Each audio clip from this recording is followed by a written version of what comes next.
Para iniciarmos a desmontagem do sistema de injeção direta do Jetta TSI, já agora com o motor devidamente fixo em seu suporte, vamos remover o coletor de admissão. Isso mesmo, para remover os injetores, se faz necessário afastar a parte de chicote, elemento filtrante de óleo, algumas tubulações ao redor e poucos parafusos. Portanto, os injetores saem junto com o coletor de admissão. Então temos aqui os 4 injetores do sistema. E observem que eles têm a ponta extremamente fina, porque é essa ponta, essa extremidade que é introduzida dentro da câmara de combustão. O combustível é injetado dentro da câmara. Então aqui temos minúsculos orifícios onde o combustível sai pulverizado a pressões altíssimas, entre 50, 150 até 200 bares de pressão. Portanto, esses eletroinjetores recebem a alta pressão. Mas como já vimos, nós temos baixa pressão no circuito e através da bomba mecânica é que teremos esse alcance absurdo. Mas como o sistema avalia a pressão de trabalho? Como que é feito isso? Nós vemos que existe manômetro para alta pressão. É muito raro de se encontrar no mercado, mas existe no veículo um sensor. Então, junto do tubo distribuidor, temos aqui rosqueado o sensor de alta pressão. Então, esse sensor vai informar a unidade de controle do motor, a pressão do sistema, a pressão de alta. Muito importante para monitorar. Então, nós podemos testar através de manômetro a alta pressão ou acompanhando o equipamento diagnóstico com o sinal deste sensor de alta pressão. Ainda no coletor, nós temos em destaque o anel de vedação entre o coletor de admissão e o cabeçote e as aletas, 4 borboletas no próprio coletor de admissão. Observe o movimento. O que nós temos aqui? Coletor de admissão variável. Então, através de um atuador pneumático e uma eletroválvula, a unidade de controle do motor altera o comprimento da admissão de ar. Quanto mais longo a admissão de ar, teremos uma melhor performance em baixa rotação. Quanto mais curta, uma melhor performance em alta rotação. E para monitorar, temos um sensor na extremidade. É o sensor do coletor de admissão variável. Ainda no coletor, nós temos o componente que é atuador e sensor ao mesmo tempo, o corpo de borboleta eletrônico. Então, sem qualquer cabo ligado por 6 fios, através de conector único, nós temos o controle eletrônico da borboleta aceleradora. Todas essas medições, sinais de sensores, comando de atuadores, o tempo de injeção, o valor de alta pressão do sistema é possível ser analisado através do equipamento diagnóstico. Então agora vamos ver todos esses itens, funcionar o motor, comparar as informações e até as programações. Então vamos agora fazer a utilização do equipamento de diagnóstico.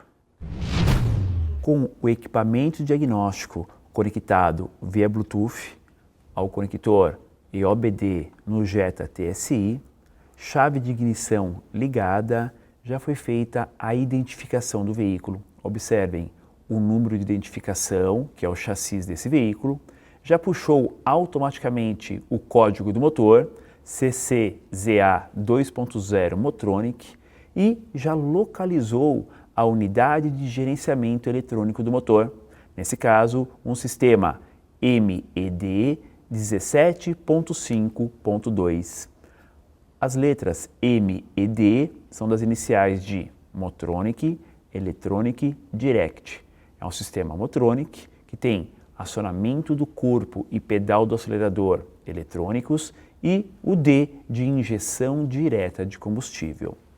Podemos analisar as falhas nesta unidade, então verificando memória de eventos, onde podemos simular se a luz de anomalia está acesa ou não. Uma vez identificada a falha e solucionada, podemos e devemos sempre eliminar a memória de eventos. Então, clicar aqui em eliminar memória de eventos, é pedido para confirmar a eliminação da memória de eventos, sim. Memória de eventos eliminada, apagada. Retornando para a eletrônica do motor, vamos para as funções assistidas. Nessas funções, principalmente, temos que fazer o quê? Algumas adaptações após a manutenção no veículo, por exemplo, adaptar a unidade de controle do motor com a unidade da válvula borboleta. Então, após limpeza, manutenção do corpo de borboleta ou a sua troca, é necessário a sua adaptação. Adaptar a unidade de controle do motor, a válvula do coletor de admissão, também adaptação quando é feita a manutenção do coletor de admissão variável. Codificar a unidade do motor em caso de substituições, em caso de troca. Muito importante para a alta pressão de combustível, reduzir a alta pressão do combustível. Como vocês viram, nós temos uma alta pressão após a bomba mecânica, a bomba de alta pressão, entre 50 até 200 bares de pressão. É alta pressão. Para reduzir a alta pressão, o sistema abre a válvula reguladora, retornando o combustível para o tanque e deixando um mínimo de pressão no sistema. E vamos então ler os valores de medição do motor. Valores esses que são vários. Vamos observar quantos valores nós temos para medir. A chave de ignição permanece ligada, então nós vamos encontrar várias informações a partir das teclas localizadas no equipamento diagnóstico. Se durante essa leitura surgir alguma falha, ele deve ser desativado para a verificação da mesma. E aparece na tela todas as possibilidades de informações de leituras. Então podemos clicar uma por uma e então iremos funcionar o motor. Então, cliquei em rotação do motor, temperatura do fluido refrigerante, massa de ar do motor, ângulo da borboleta, vamos acompanhar a bateria do veículo também, temperatura do fluido refrigerante, do sistema de arrefecimento. Então são várias leituras possíveis e claro, se tratando de um sistema de alta pressão do combustível, quero clicar também para fazer a leitura nas alta pressões, na alta pressão do sistema, valores bem altos de acordo com a rotação do motor. Então vejam que temos muitas leituras possíveis nesse sistema.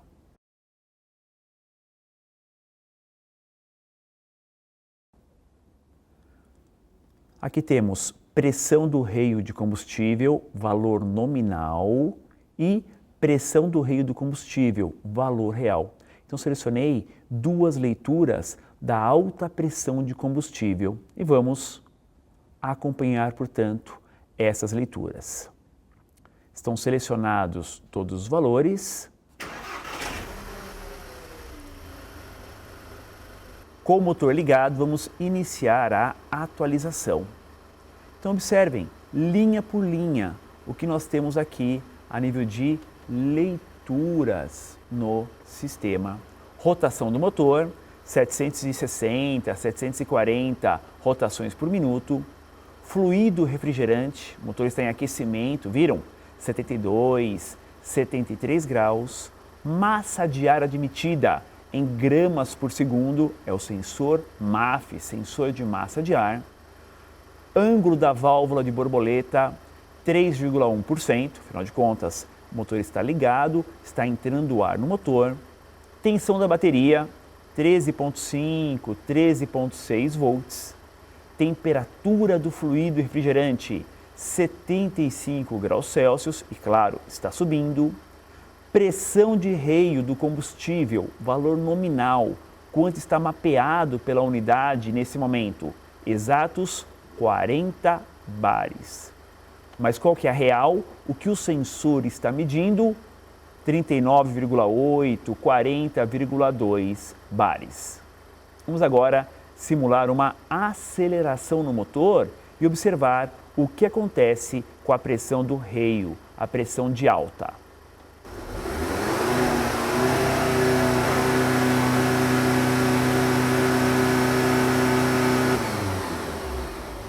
Então observaram que a pressão do reio chegou a 141 bares. Isso mesmo, chegou momentos de 100, 138, 141 bares de pressão. Vamos parar a atualização das leituras.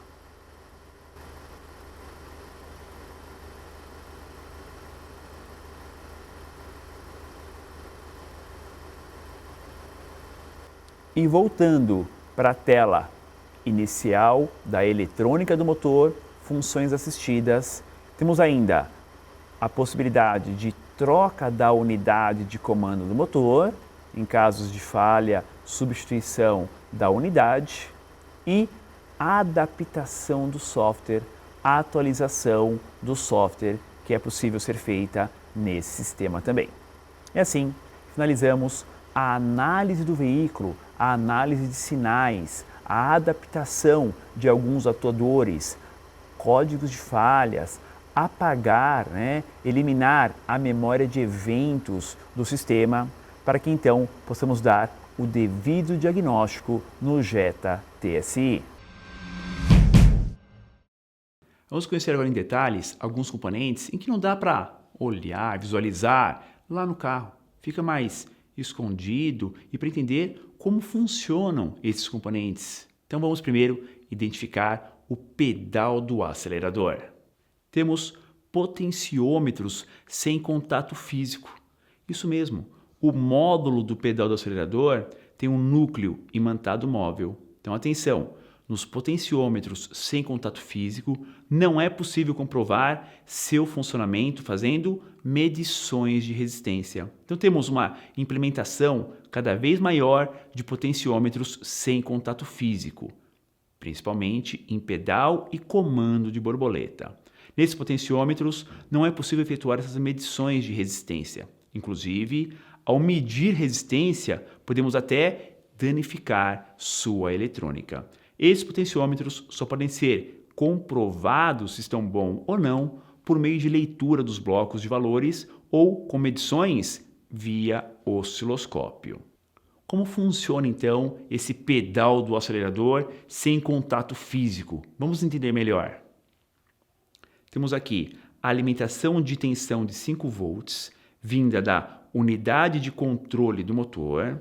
Temos a eletrônica de controle, tensão alternada, uma bobina excitadora, bobinas receptoras, tensão alternada, tensão alternada, tensão alternada, um analisador eletrônico e devolve para a unidade de comando do motor tensão contínua. Então esses potenciômetros seguem o princípio de transformação de tensão. Recebe 5 volts e é transformada em tensão alternada, que alimenta uma bobina. A tensão alternada é induzida da bobina receptora, mas com diferentes intensidades, segundo a posição assumida pelo núcleo imantável móvel, que é o próprio pedal do acelerador. E entendendo como que é esse núcleo, que é o próprio eixo do pedal, vamos ver melhor esses detalhes na próxima figura. Quando o núcleo imantado se move, induz uma tensão alternada diferente nas 3 bobinas receptoras. Isso é representado na imagem pelas setas de diferente espessura das bobinas receptoras até o analisador eletrônico.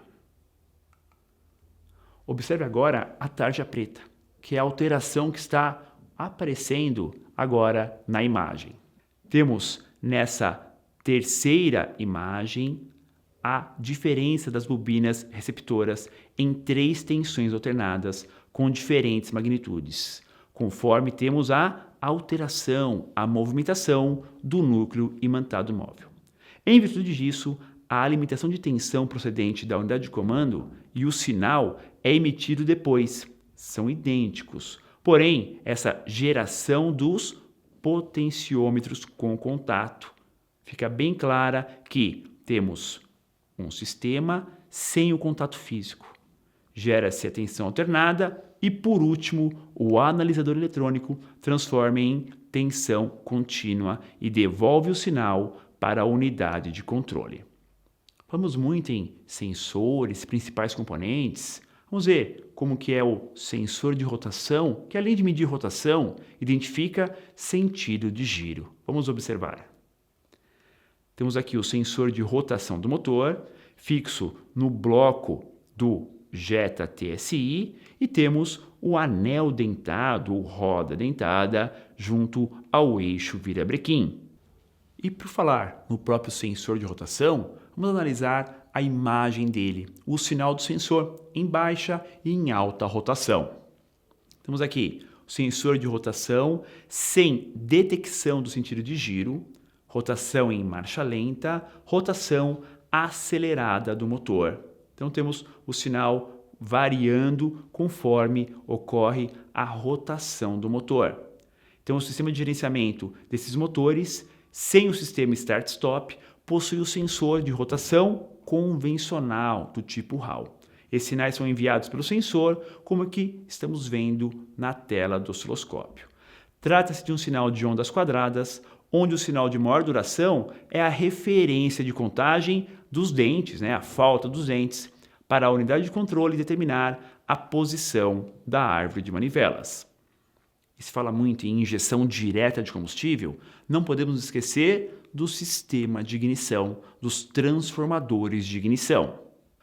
Temos transformador de ignição de centelha simples, as bobinas com etapa final integrada e um diodo de alta tensão. Nesse sistema, a etapa final está junto com a própria bobina, com o próprio transformador de ignição.